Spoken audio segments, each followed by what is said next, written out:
Ce n'est pas les vacances pour tout le monde. C'est le cas des étudiants de 3e et dernière année à Changin qui doivent rendre sous peu leurs travaux de mémoire.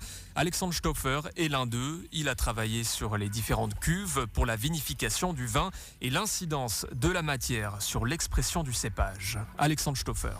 Alors, j'ai fait une étude sur le comportement et les vinifications de cépages blancs, Chasselas, Chardonnay et puis divers autres cépages. J'ai travaillé avec Raymond Paco notamment à Féchy. On a fait des essais sur différentes cuves, des cuves révolutionnaires, des cuves modernes en forme d'œuf qui sont à la fois en béton et en plastique.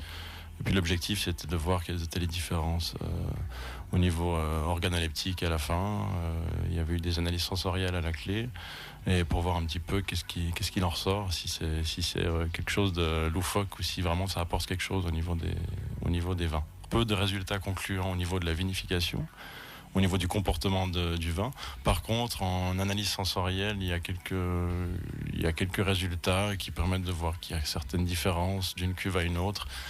C'est très lié au cépage. Au niveau du Chasselas, on a plus de facilité à voir les différences, forcément parce que c'est un cépage qui est plutôt neutre aromatiquement, et ce qui permet de voir des différences un petit peu plus subtiles.